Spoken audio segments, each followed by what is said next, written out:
When you got two little kids, planning meals can be a little bit tough and overwhelming, especially for my wife that plans a lot of them.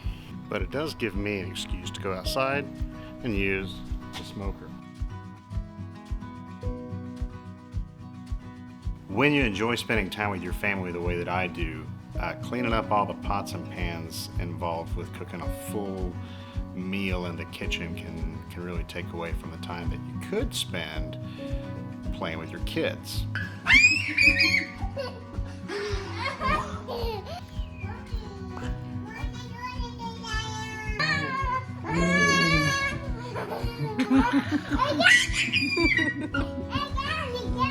Or spending time watching a movie with my wife.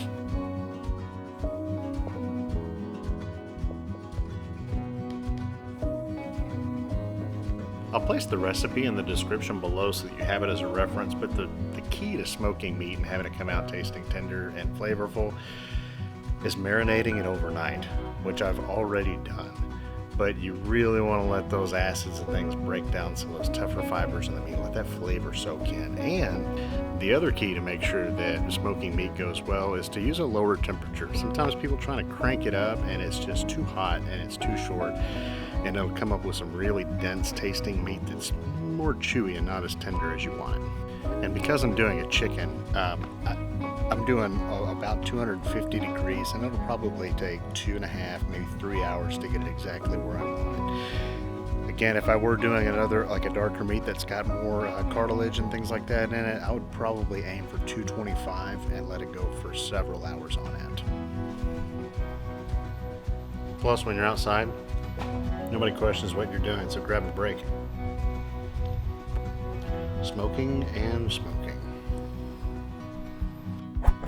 Pat it dry real good. Get you some salt. Rub it with a good rub. Worcestershire barbecue sauce. And the trick with this, again, is to let it marinate overnight so that it all soaks in. In this recipe, I actually use a 1/4 cup of each of these liquids, and I put it in a 1-gallon bag. You can use whatever brands appeal to you. Fill up my water. And with the chips, I actually enjoy cherry. I think it gives it a sweet, balanced flavor. And now that we have this in the smoker, we're gonna let it cook for about 2.5, 3 hours. I wanna get that temperature up to about 150, maybe 155 in the breast.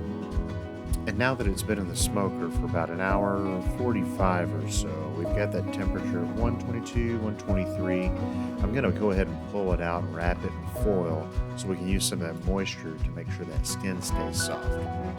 So for this last 45 to 60 minutes, we're not gonna be as exposed to the smoke the same way, but all of the flavor that's gotten on it in the meantime is gonna work its way all the way through and regulate temperature throughout the meat. And with that, we will carry it back outside and put it back in the smoker for another 45 to 60 minutes. And checking on it now, we are at 152, 153 degrees, so we're going to pull it inside and let it rest. Now, it is important to let it rest for probably 30 minutes to let that temperature regulate all the way through. That way your meat is thoroughly cooked.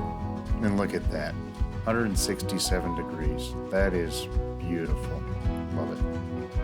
And now is where we unveil and see what we're working with. And the skin, oh man, it's just coming off of the meat beautifully, and all the meat looks really good and tender. I'm excited about the way this turned out.